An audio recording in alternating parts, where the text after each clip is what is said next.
Si Benji ay isang LGBTQ, ngunit hindi siya ito tanggap ng kanyang ina.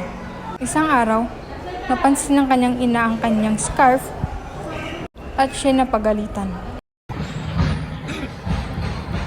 Ma, kumusta ang benta mo ngayong araw? Medyo matumal, pero okay na lang din. At least makaraos tayo. Hindi ba naubos? Hindi eh, pero okay lang. Ganun naman talaga pag nagtitinda. Sige, baka makabawi tayo. Sana nga. Tulungan mo ako mag-ayos bukas ha, mag-prepare. Ano man, ma? Ikaw, Mia, kumusta naman ang araw mo? Okay naman po. Oh, andyan na yata yung kapatid nyo. Pasok! Ma, nandito na po ako. Pasok! Halika na, pumasok ka na at makakain na. Ay, ma. Kumusta? Hello? May napapansin ako. Ano yung bracelet na nasa kamay mo? Ha? Ito ba? Hindi bagay sa'yo, anak, ha? Bracelet ko po ito. At saka sinusuot ko ito. Kasi ito yung nagpapakita kung sino ako. And who are you, Benji? Hindi ka pinalaki para sa ganyan. Ma, ayaw mo ba nakikita si Kuya na maging masaya? Oo nga. Exactly, ate.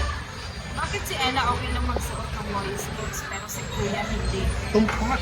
Yes. Hindi ko naman sinasabing mali si Ella. Ibang usapan na yung kay Benji. Nagtanong ang bunsong kapatid ni Benji sa kanilang nanay, ngunit hindi ito pinansin.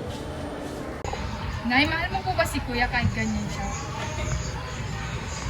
Nagmumukmok sa isang gilid si Benji at agad naman itong kinonfort ng kanyang kapatid.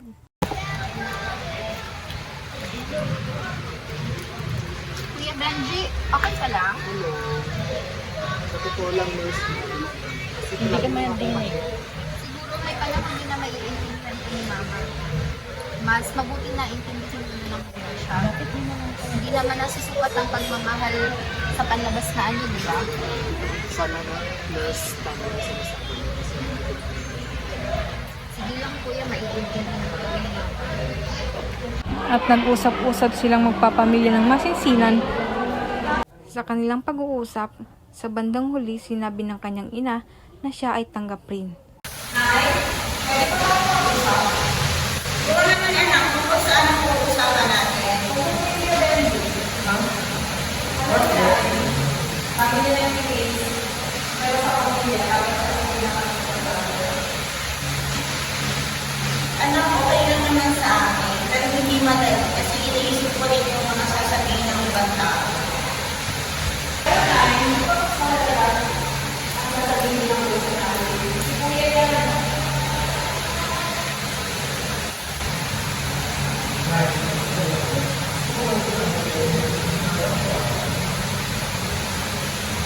Kuya, mahal ka namin, di ba tayo? Oo naman, kalitaan lang.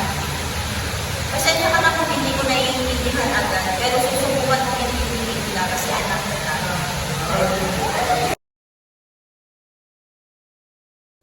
Marami pa rin kababaihan ngayon ang nagsasuffer o nagdurusa at nagtitiis sa kalagayan nila sa kanilang mga asawa dahil sa masamang pakikitungo o maaaring mas sobra pa katulad ng sinasaktan at pinagbubuhatan ng kamay. Subalit, sila ay nagtitiis lamang dahil sa pagmamahal nila sa kanyang mga anak at ayaw niyang mawasak ang pamilya o maging broken family. Gayunpaman, may mga babaeng nauubos at napupuno din sa huli.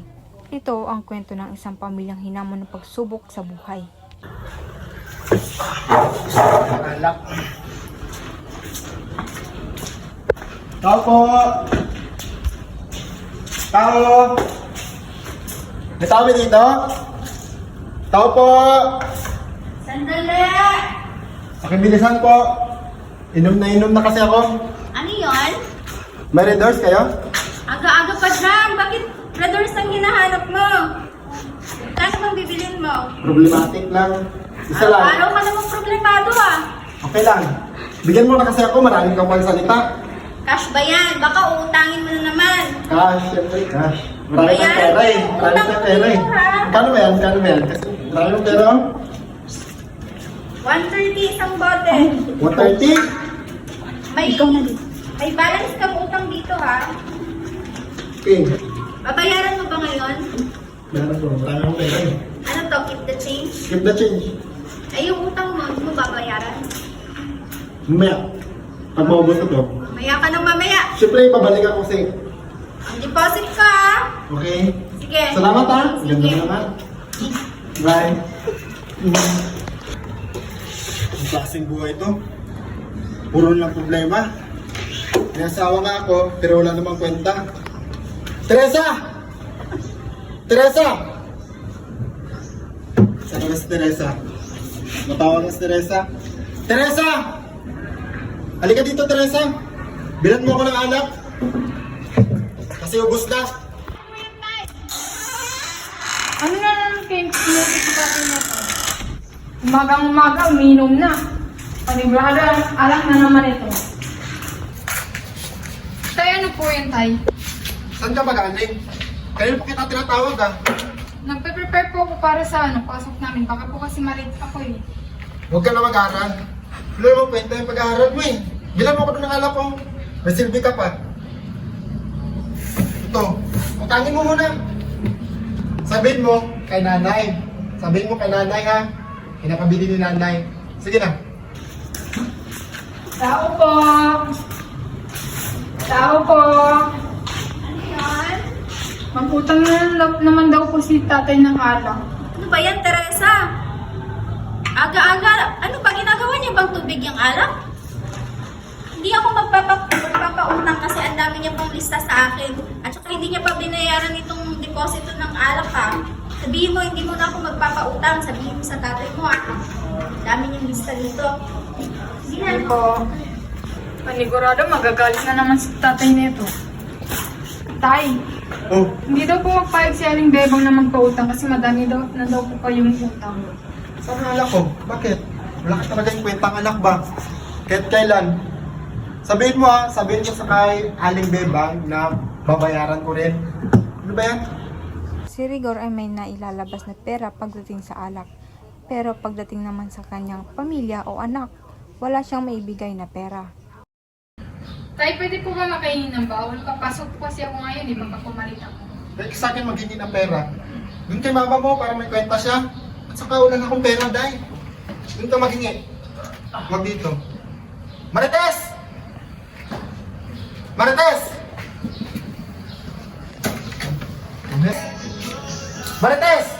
Ano na naman yan, Rigor? Ang aga-aga, puro ka alak! Bigyan mo itong anak mo ng pera. Pag alak, kaya-kaya mong gastusan kaya aga-aga, nag-aalak kang hayop! Bakit ka ba ganyan, Rigor? Wala ka nang ginawa kundi uminom ng uminom! Pati anak ko, hindi mo na kaya bigyan ng baon! Ano ba yan, Marites? Gabi ka aga ang ingay-ingay mo. Hindi! Sa isang araw, manahimik ka. Manahimik ka. Naniniwasa ka na! Wala ka nang ginawang tama dito sa pamamahay ko! Malis ka dito! Ano Aba, ba, Marites! Sumusobra ka na! Gusto mo ka masaktan? Ay, tulong! Tulong! Aray, tulong! Papatayin talaga kita! Ay, Papatayin talaga kita! Ay, Ahapos hindi talaga ka kita! Tulong! Lola, sila mama nag-away po! Ano ba kasi nangyari sa'yo, Marites? Yung si Rigor kasi, Nay. Pagod na ako, naglalasing siya. Sinasaktan niya ako, pati anak niya, hindi niya na mabigyan ng baon. Pakulong mo na kasi yan. Sobrang ng ginawa mo sa'yo. Mahal ko siya, Nay. Hindi ko kaya. Marites, huwag mo isipin na hindi mo kaya. Kaya mo yan para matuto yung asawa mo. Sige, Nay, para sa ikakatahimik namin ay gagawin ko. Ika nga nila, may hangganan ang lahat ng pagtitiis. Nang makausap ni Tindeng ang anak na si Marites, matapos masaksiyan ng mga pananakit ni Rigor sa kanyang anak, ay agad niyang kinausap ng masinsinan si Marites at pinaliwanag sa anak na dapat ay maparusahan si Rigor sa lahat ng kanyang pinagkagawa dito. At nakumbinsi naman niya si Marites. Kinasuhan ni Marites si Rigor ng physical abuse sa ilalim ng Republic Act 9262 dahilan para siya ay mahatulan ng pagkakakulong ng 7 taon. Kumusta na kaya ang mga pamilya ko? Kumusta na kaya ang asawa ko? Pati ang anak ko, hindi ko na alam.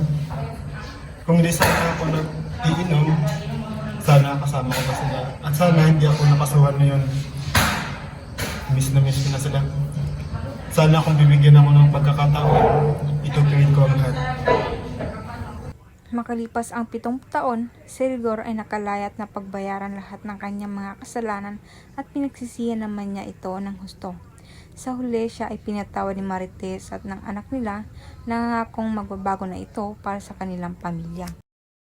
Marites, gusto ko sanang sabihin sa iyo na salamat dahil binigyan mo ako ng isa pang pagkakataon para makabawi sa ating pamilya. At na-realize ko na sobrang tao ko pala sa part na hinahayaan ko kayo at sinasaktan ko kayong mag-ina. Maraming salamat. Okay lang yun, Rigor. Feeling ko kasi may pagkukulang din ako kaya nagkaganon ka. So, gagawin natin dalawa ang best natin para maging mabuti at masayang pamilya tayo. Basta wag mo lang ulitin yung mga bisyo mo. Maraming salamat. Sa totoong buhay, walang perpektong pamilya. Pero maaaring gumawa tayo ng paraan para maging maayos ang pamilyang binuo natin. Sa huli, pamilya pa rin ang ating matatakbuhan at tutulong sa atin sa anumang problemang dumaan.